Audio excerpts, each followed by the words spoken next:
안녕하세요. 숲을 읽어주는 자매지 조గిం자 마술사입니다. 나는 다만 조금 느릴 뿐이다. 강세형. 균열. 언제나 그러듯 사고는 부지불식간에 그리고 아주 순식간에 일어난다. 아주 잠깐의 방심, 눈 깜짝할 새, 생각지도 짐작지도 못하는 새. 냄비가 타올랐다. 고구마가 다 익었을까?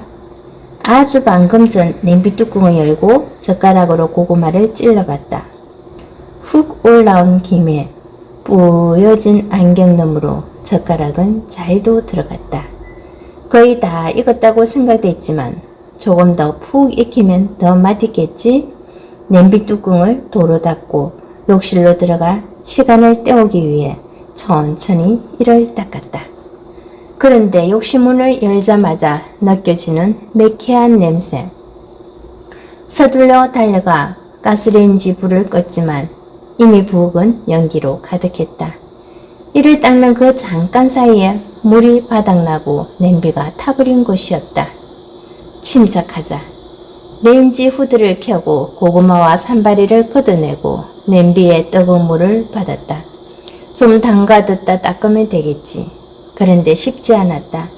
팔만 죽어라 아프고 그을림은 조금도 가시지 않았다. 머리를 쓰자. 지식 검색이 추천하는 방법들을 써보기 시작했다. 먼저 냄비에 물을 담고 세제 풀어 끓이기.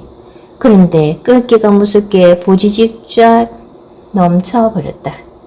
가스레인지가 온통 세제물로 출렁. 게다가 냄비는 닦이지 않았다. 식초물에 1시간 넘게 담가둔 다음 나무 쭈걱으로 벗겨내기도 시도해봤지만 결국 에이씨 잔뜩 신경질이나 애먼 나무 쭈걱만 던졌다. 결과는 또 참사. 얼굴에 식초물을 뒤집어 쓴 거다. 괜한 짜증과 후회가 급속도로 밀려왔다. 왜 평소엔 잘 먹지도 않는 고구마를 갑자기 찌기 시작했는지, 아니 그 전에 왜 마트에서 고구마를 집어들었는지, 아니 다 익었다 싶었을 때 그냥 불을 껐으면 됐지 뭘 더 얼마나 맛있게 먹겠다고 이따 끄면 시간을 때웠는지, 왜 하필 그때 이를 닦았는지, 후회와 자책과 신경질이 동시다발로 밀려오고 팔, 어깨, 심지어 등까지 죽으라 욱신거려 계속 혼자 주물러대며 정신사납게 방안을 왔다 갔다 씩씩거리기를 한참. 그러다 갑자기 기운이 쭉 빠져버렸다. 역시 참 어렵구나. 세상에 이런 생각이 든 거다. 언제나 사고는 그렇게 찾아온다. 부지불식간에 그리고 순식간에. 반면 그것을 수습하고 회복하는 데는 너무나 많은 시간과 에너지가 소요된다. 그래서 참 만만치 않다. 산다는 거 말이다. 어떤 이는 드라마에 대한 정의를 이렇게 내렸다고 한다. 인간 사이에 벌어지는 드라마라는 것은 편온했던 삶의 균형이 깨어진 뒤에 그 균형을 회복하려고 투쟁하는 인간의 이야기다. 대부분의 소설과 영화, 이야기는 그렇게 시작된다. 부지불식간에 찾아온 사고, 일상의 균열, 그게 시작 후 5분이라면 그 후 나머지 시간은 몽땅 그것을 수습하는 데 소요된다. 평온을 되찾기 위해 이리 뛰고 저리 뛰는 주인공. 그러다 작은 균열이 더 큰 균열을 야기하기도 해 더 갈팡질팡 자충 우돌 쓰러졌다 일어났다. 또한 현실의 삶을 투영하지 않는 드라마라는 것은 있을 수 없으니 우리의 일상에서도 사고는 균열은 그렇게 찾아오곤 한다. 부지불식간에 그리고 순식간에 냄비가 타버린다. 컵이 깨진다. 거울에 금이 간다. 평온했던 일상에도 금이 간다. 그 사고 또한 내게 그렇게 찾아왔다. 부지불식간에 그리고 순식간에 이게 무슨 일인지 파악할 겨를도 없이 어떻게 이런 일이 벌어지게 된 건지 되짚어볼 겨를도 없이 이미 나는 그 사고 속에 놓여 있었고 내 평온했던 일상과 잔잔했던 마음은 마구 뒤틀리고 있었다. 늘 그랬던 것 같다. 누군가가 내 마음에 들어오는 균열. 그것은 내 의지와 에너지를 요하지 않았다. 정신을 차려보면 나는 이미 그를 사랑하고 있었다. 그 시장을 늘 사고와 같았다. 순식간에 타오른 냄비처럼 부지불식간에 깨져버린 평온. 그런데 회복에는 왜 늘 이토록 많은 시간과 의지와 에너지가 필요한 것일까? 닦고 또 닦았다. 빨리 닦인다는 비법들도 총동원했다. 냄비에 물을 담아 얼리면 얼음이 떨어지면서 그 얼림도 제거된다기에 그 방법도 써봤고, 마법의 가루라는 베이킹소다를 이용해 보기도 했지만 쉽지 않았다. 겨우 다른 음식도 해먹을 수 있을 정도까지 닦았을 때는 이미 나의 팔과 어깨 심지어 등 근육까지 얼얼한 상태였다. 그 얼함과 함께 한참 동안 닦인 냄비를 바라봤다. 드디어 닦아내고 말았다는 뿌듯함에 조금 들뜰 법도 한데 이상하게 나는 도리어 조금 가라앉았다. 평온해지만 하지만 그 평온함은 이미 사고 전의 평온함과는 조금 다른 감정이었다. 회복은 됐다. 하지만 그 냄비가 더 이상 타버리기 전의 냄비와는 똑같을 수 없는 것과 마찬가지로 평온하던 삶의 균형이 깨어진 뒤에 그 균형을 회복하려고 투정하는 인간의 이야기. 드라마 속 주인공들 또한 그 끝에는 이미 다른 사람이 되어 있다. 사고를 겪기 전에 그와는 다른 사람. 한번 타버린 냄비는 돌아갈 수 없는 거다. 타버리기 전에 그 모습 그대로는 물론 닦아낼 만큼 닦아냈으니 이제 다른 음식을 또 담을 수야 있을 것이다. 하지만 그 냄비는 이미 예전에 그 냄비일 수는 없는 거다. 사라져버린 이야기들. 음악하는 지인이 페이스북에 이런 글이 올라왔다. 아이폰 음성 메모에 몇 주 전에 넣어뒀던 새 곡이 무슨 까닭인지 사라졌다. 독특한 곡이었는데 까맣게 잊었고 걷기야 잃어버렸네. 좋아요란 말이 어울리지 않는 상황이었지만 나도 모르게 좋아요를 누를 뻔했다. 지나칠 만큼 공감이 됐으니까.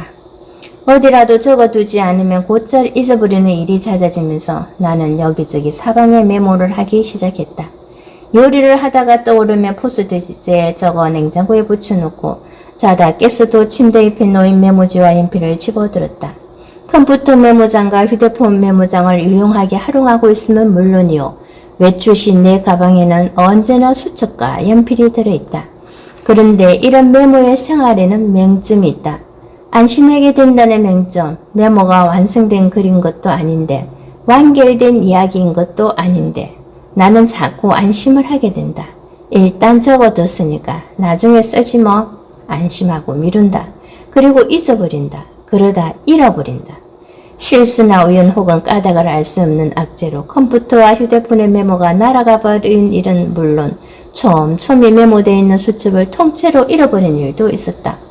뭔가 떠올랐을 때 메모만 해두지 않고 썼더라면, 바로바로 글로 썼더라면 사라지지 않았을 이야기들. 그래서 나는 가끔 이런 엉뚱한 생각을 해본다. 세상에 얼마나 많은 사람들이 얼마나 많은 이야기들이 이렇게 어딘가로 사라져버리고 말았을까. 꼭 나만은 아닐 테니까. 불현듯 떠오른 이야기를 미루고 미루다 잊어버린, 그러다 마침내 잃어버린 사람. 심지어 나는 이럴 때도 있다. 메모지를 잃어버린 것도 아닌데 너무도 한참 전에 적어둔 메모이기에 내가 왜 이런 걸 메모해뒀지? 이게 무슨 이야기였지? 이런저런 핑계도 댈 수 없이 오로지 나의 깨어름만으로 이야기를 잃어버리고 말 때 메모뿐이 아니다.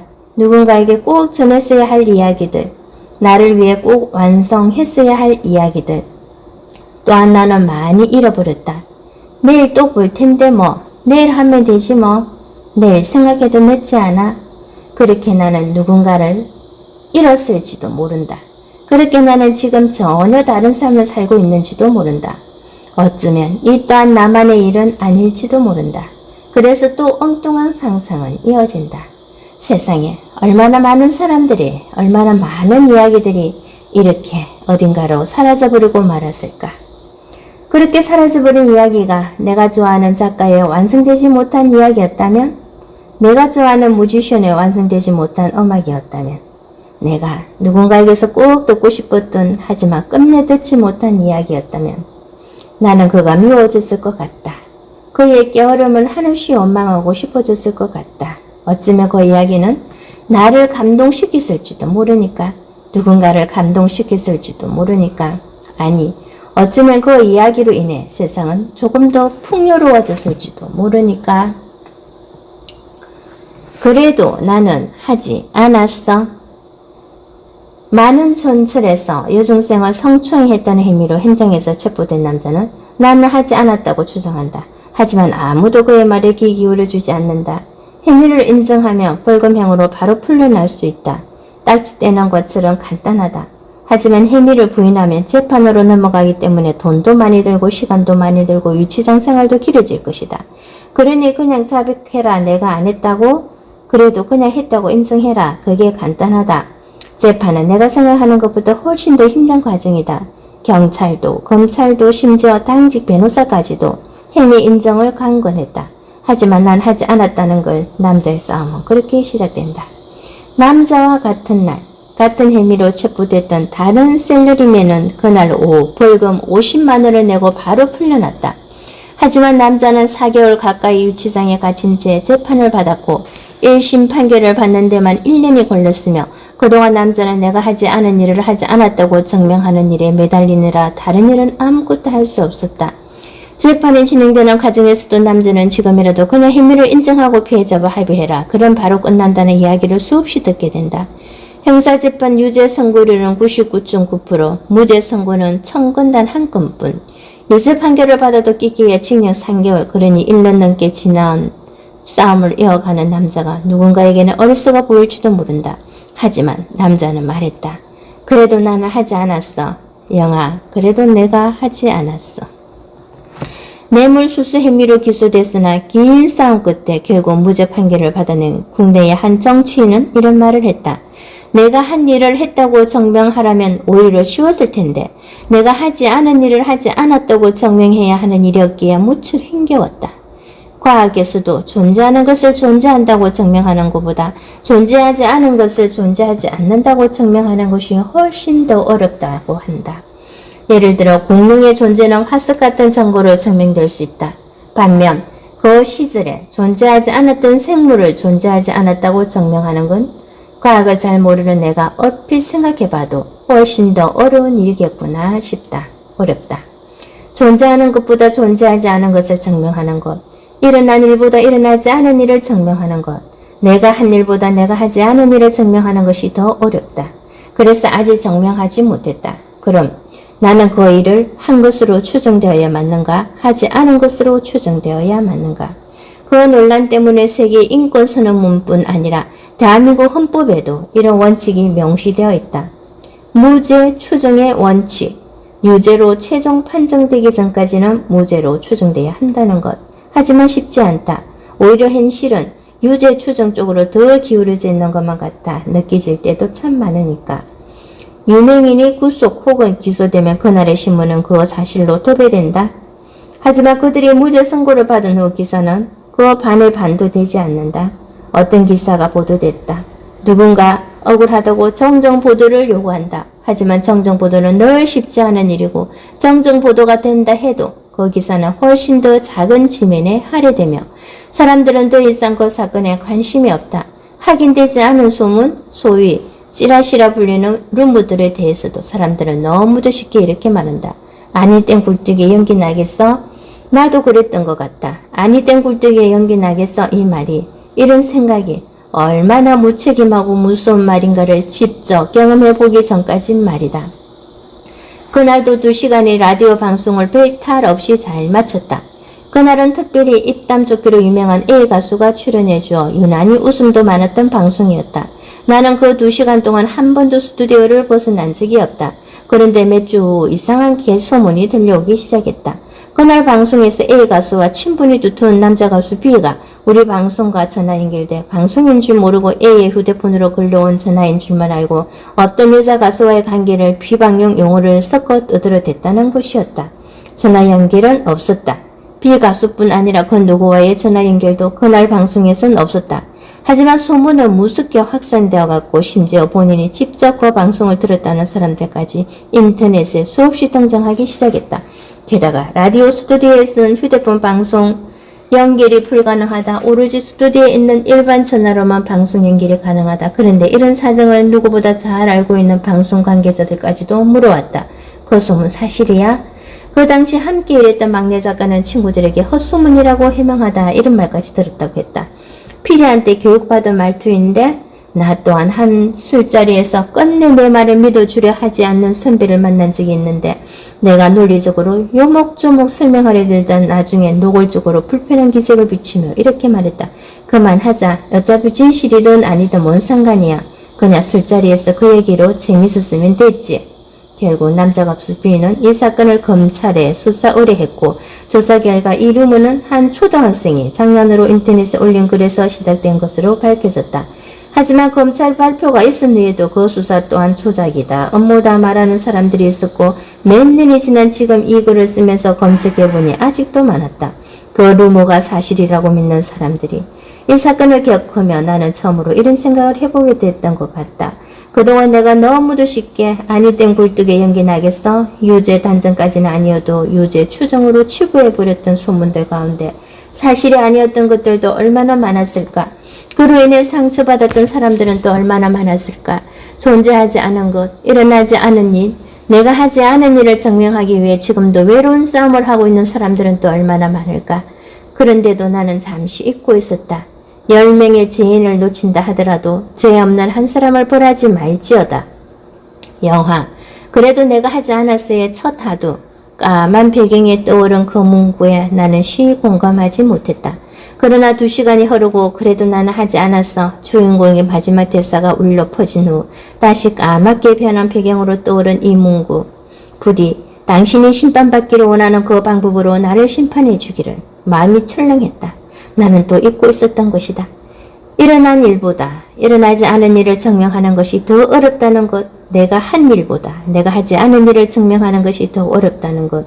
유죄보다 무죄를 증명하는 것이 더 어렵다는 것.